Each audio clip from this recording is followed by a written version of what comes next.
Olá, veja os destaques de hoje do portal da Assembleia. 7 de setembro, data que marca a independência do Brasil. Saiba por que o Maranhão foi o último estado a aderir à independência. Dados do Conselho Nacional de Justiça apontam que mais de 2.600 crianças acima dos 8 anos aguardam pela oportunidade de ter uma família. Alunos da creche Escola Sementinha participam do momento cívico e homenageiam o trabalho da Alema. E o tradicional desfile da Independência, que ainda emociona o público de todas as idades.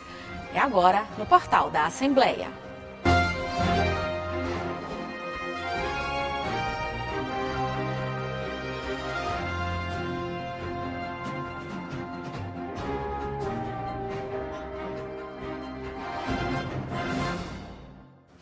Hoje é o dia da celebração da independência do Brasil, que foi colônia de Portugal.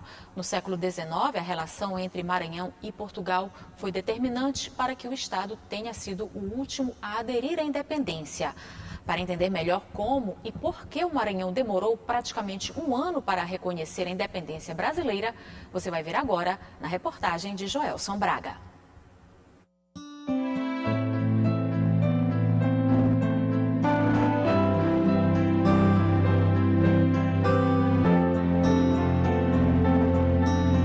A influência portuguesa no Maranhão ainda pode ser vista nos dias de hoje pela presença das edificações e também pelo projeto urbanístico do centro histórico. Agora, no século XIX, esta relação do Maranhão com Portugal era muito intensa. A proximidade geográfica favorecia as trocas comerciais. Além disso, os filhos das ricas famílias de maranhenses estudavam na Europa, principalmente na Universidade de Coimbra. Estes fatores foram determinantes para que o Maranhão só aderisse à independência quase um ano depois. Tudo se explica porque neste período o Maranhão era uma das mais ricas regiões do Brasil. As relações políticas e comerciais com o sul e sudeste do país eram pequenas. Este historiador explica o momento político e a forte relação do Maranhão com a coroa portuguesa. É importante pensar que a independência ela é um projeto do Rio de Janeiro, dos negociantes do Rio de Janeiro interessados na permanência do regente Pedro, né? E diante das resistências de Portugal para que o Pedro, filho do rei, permanecesse no Rio, você tem um processo de independência, né? Mas ela não é interesse de todo esse território. No Maranhão, no Pará, na Bahia, as conexões políticas, comerciais eram muito mais ligadas a Portugal do que ao Rio de Janeiro, né? Então, não por acaso, essas independências vão acontecer só no ano seguinte e a partir de confrontos militares, né? No caso do Maranhão, 28 de julho. A São Luís, da primeira metade do século XIX, era conservadora, avessa aos comandos vindos do Rio de Janeiro, centro político do país. O Brasil, ele não era uma unidade territorial, eram vários Brasis dentro do próprio Brasil. O processo de independência se dá ali no centro-sul, Rio de Janeiro, São Paulo, Rio, que era o centro, né? Então, a independência era dessa região. Aqui no norte, ninguém tinha nada a ver, entendeu? Então, os portugueses que dominavam o cenário político, o cenário econômico aqui no Maranhão, na província do Maranhão, eles vão se manter leais a Portugal, né? Então, é o Brasil tentando se tornar independente da sua metrópole, né, de Portugal. E os maranhenses eram portugueses. Documentos do Arquivo Público do Maranhão revelam momentos de tensão durante o período. Um dos ofícios revela que o Piauí propôs ao Maranhão aderir ao sistema independente, mas as divergências políticas levaram o Maranhão a armar-se contra o Piauí.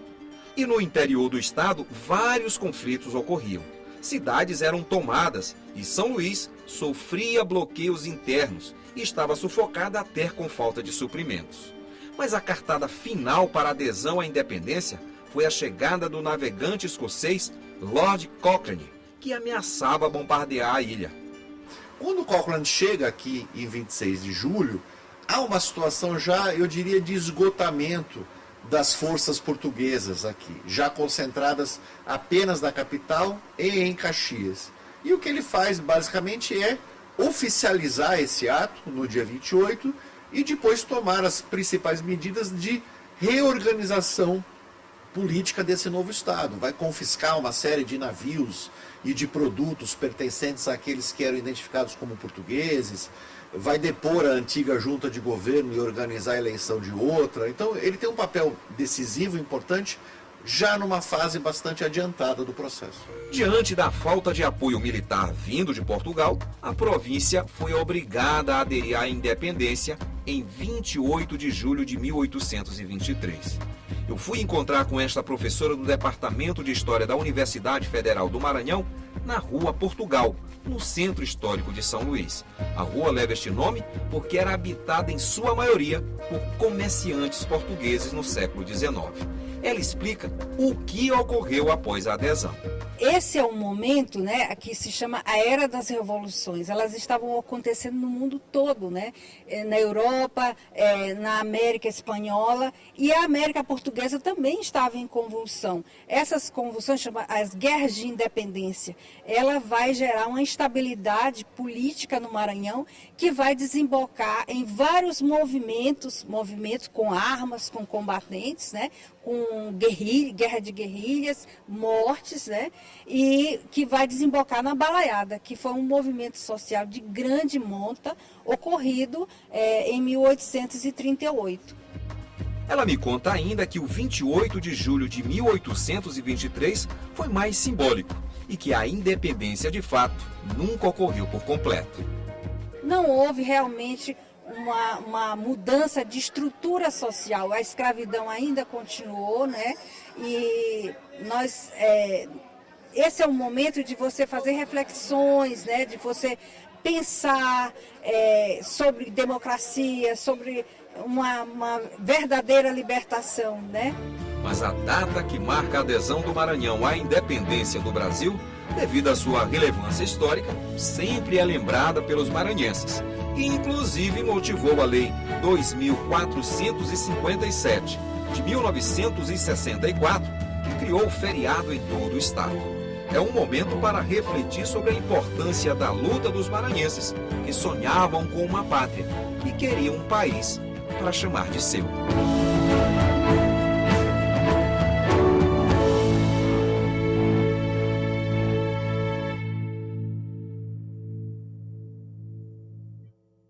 Do Conselho Nacional de Justiça, mais de 2.600 crianças maiores de 8 anos moram em abrigos brasileiros, aguardando adoção. Pessoas nessa faixa etária têm menos chances de serem escolhidas por estarem fora do perfil preferido por quem procura adotar um filho. Para quem trabalha na vara da infância e adolescência, é preciso acabar com esse tipo de preconceito e dar oportunidade para que crianças e adolescentes possam ter um novo lar e, assim, melhorar o seu futuro. A Raíssa e o Pedro são irmãos. Ela tem 9 e ele tem 11 anos. Ambos foram adotados pelo casal Simone e Francisco. Uma escolha que não é comum entre os adotantes. Os dois irmãos já eram crescidos e estavam fora da faixa etária que costuma ser solicitada por quem deseja adotar uma criança. A decisão partiu da minha esposa, assim, né? Ela sentiu o desejo de ter essas duas crianças. Nós continuamos nossa vida feliz, né? Assim, nós não fomos agraciados por Deus com filhos, né? E não era nenhum problema nem meu, nem dela, né? Só que nunca veio. Tentamos aí várias vezes, né? Foi aí que começou todo o processo de adoção. Uma gestação mais longa. 3 anos de preparação para receber os filhos. A intenção inicial era adotar uma menina. Mas chegando ao abrigo na cidade de Coroatá, conheceram os dois irmãos e foi amor à primeira vista. Quando veio a foto pra gente, aí nós olhamos e aí o fórum de Ribamar disse assim, a senhora me dê a resposta até a tarde. E aí quando meu marido chegou, à tarde do serviço, eu mostrei a foto para ele, e aí ele olhou, ficou em silêncio, assim, de costas. Aí eu olhei para ele, estava cheio de lágrimas. Eu digo, pronto, é esse mesmo, os filhos. Esse amor foi transformador na vida da Simone, do Francisco e também das crianças. Hoje, Pedro e Raíssa estão na escola e recebem os mesmos cuidados que os filhos biológicos devem receber dos pais. Aqui é bem legal. Porque Por que você gosta de morar aqui? Porque tem a mamãe, o papai e minha gata. Casos como o da Raíssa e do Pedro são raros. Quanto mais a idade avança, mais difícil fica a adoção.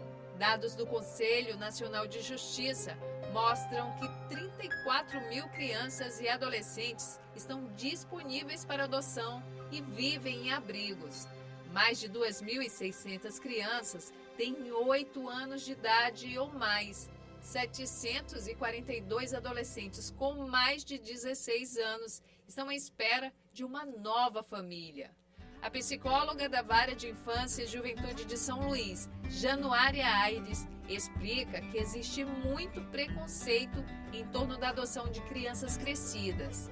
É que é preciso desconstruir essa ideia e dar oportunidade para o amor salvar mais vidas. A realidade ainda é, eu vou dizer assim, precária, né? Eu acho que a gente poderia ter uma abertura maior, mas ao longo dos anos assim de Vara da Infância, eu tenho percebido que tem, assim, os pretendentes têm flexibilizado mais esse perfil. O primeiro passo para quem deseja adotar uma criança ou adolescente é procurar a justiça.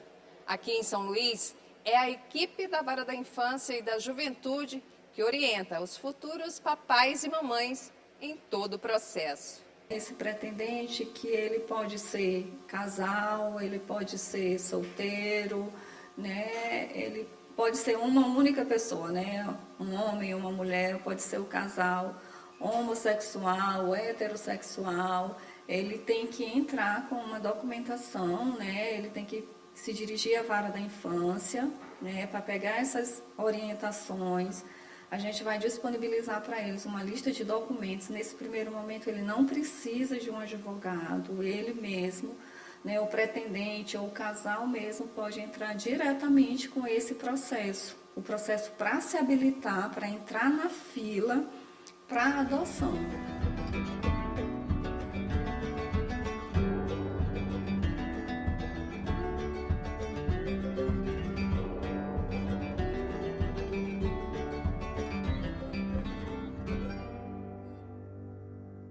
Você vai ver no próximo bloco o momento cívico vivenciado por alunos da creche Escola Sementinha. E o tradicional desfile da Independência, que ainda emociona o público de todas as idades. Você acompanha logo após o intervalo.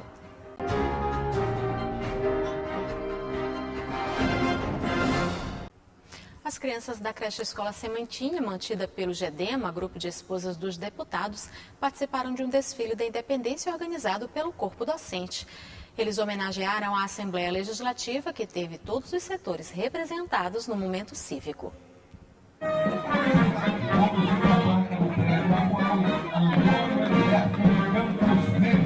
O desfile cívico começou logo cedo. Organizados e ansiosos, os estudantes da creche Escola Sementinha capricharam no figurino. Arthurzinho mesmo reconheceu o próprio estilo. Tive muito tempo pra me arrumar, por isso que eu fui demorar um pouco. Quando eu cheguei à aula, fiquei um pouco nervoso, porque eu tô todo estiloso aqui. Tudo com o objetivo de manter acesa a chama do tradicional 7 de setembro, alusivo à independência do Brasil. Tema escolhido, a Assembleia Legislativa do Estado do Maranhão, que foi representada pelos seus diversos setores. A creche Escola Sementinha pensou com muito carinho nesse retorno, uma forma de homenagear essa Casa Legislativa, esse poder legislativo que acolhe a creche Escola Sementinha, que mantém. Então, este ano, o desfile teve a temática voltada à Assembleia Legislativa Kids em Foco. A creche Escola Sementinha é mantida pelo GEDEMA, grupo de esposas de deputados do Maranhão. O desfile contou com alunos do maternal 1 ao 4º ano. Uma manhã de muita emoção. Esse momento é muito importante, especial principalmente pra gente, porque o nosso filho ele tem autismo, sempre tem uma posição de destaque na escola, é um momento cívico, eles precisam viver isso, precisam ter esse momento, é muito importante resgatar isso nas nossas crianças, principalmente nesse momento de pandemia. Gabinete Militar, Rádio e TV Assembleia e GEDEMA, a representação de um pouquinho do importante trabalho do Parlamento maranhense. Um evento extraordinário, organizado aí por determinação da mesa diretora da Assembleia, pela Escola Creche Sementinha, pelo GEDEMA. Então a gente só tem a parabenizar esse evento e destacar a importância das datas comemorativas. O 7 de setembro, ele representa a independência e a formação da identidade de uma nação, a nação brasileira. Isso representa muito, traz a civilidade, que juntamente com o patriotismo é altamente necessário para a formação do caráter de todos os jovens. E nesse momento especial a gente tem que parabenizar e enaltecer o gesto aqui da Escola Sementinha.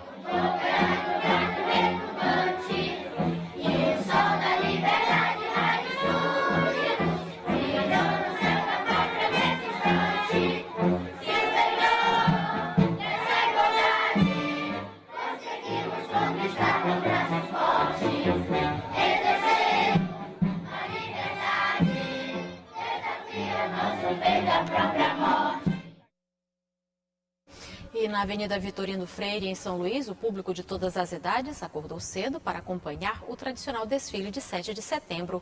Autoridades das Forças Armadas e estudantes foram as atrações.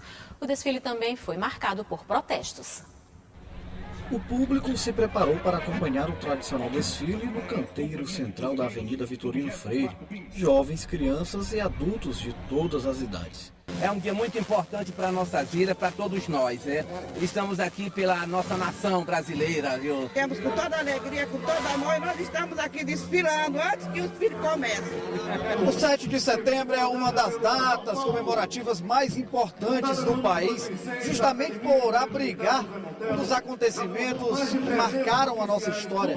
Foi o anúncio da independência feito justamente neste dia, no ano de 1822, por Dom Pedro. Autoridades das Forças Armadas e poderes acompanharam o desfile, que começou fazendo referência com a presença do Tenente Anselmo, de 100 anos de idade, um dos integrantes da Força Expedicionária Brasileira.